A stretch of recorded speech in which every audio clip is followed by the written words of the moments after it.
అమేథీలో ఇవాళ ఏం జరగబోతుంది? చిరకాల ప్రత్యర్థులు ఎదురెదురు పడబోతున్నారా? ఓవైపు రాహుల్, మరోవైపు కేంద్ర మంత్రి స్మృతి ఇరానీ. ఈ ఇద్దరి టూర్ పొలిటికల్ సర్కిల్లో ఆసక్తికరంగా మారింది.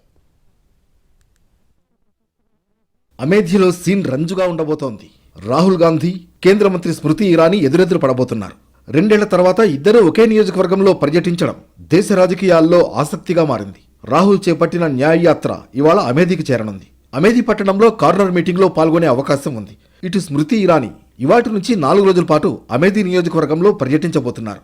గ్రామస్తులను కలిసి వారితో మాట్లాడనున్నారు. ఈ నెల 22న తన గృహప్రవేశం ఉంది. అప్పటి వరకు స్మృతి ఇరానీ అమేథీ నియోజకవర్గంలోనే ఉండనున్నారు. 2019 ఎన్నికల్లో రాహుల్, స్మృతి ఇరానీ ఇదే నియోజకవర్గం నుంచి పోటీ చేశారు. హోరాహోరీగా జరిగిన ఆ ఎన్నికల్లో స్మృతి ఇరానీ గెలిచారు. ఆ సమయంలోనే తన నియోజకవర్గ ప్రజలకు మాట ఇచ్చారు స్మృతి ఇరానీ.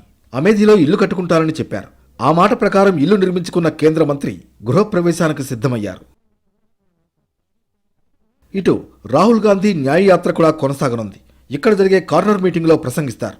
అదే సమయంలో స్మృతి ఇరానీ కూడా అమేథీలో పర్యటించనుండడం ఆసక్తికరంగా మారింది. రాహుల్ యాత్రకు కాంగ్రెస్ శ్రేణులు భారీ ఏర్పాట్లు చేస్తున్నాయి. కమలం పార్టీ కార్యకర్తలు కూడా కేంద్ర మంత్రి టూర్కు సన్నద్ధమవడంతో రాజకీయంగా ఏం జరుగుతుందనే చర్చ ఇరు పార్టీల్లోనూ టెన్షన్ నెలకొంది.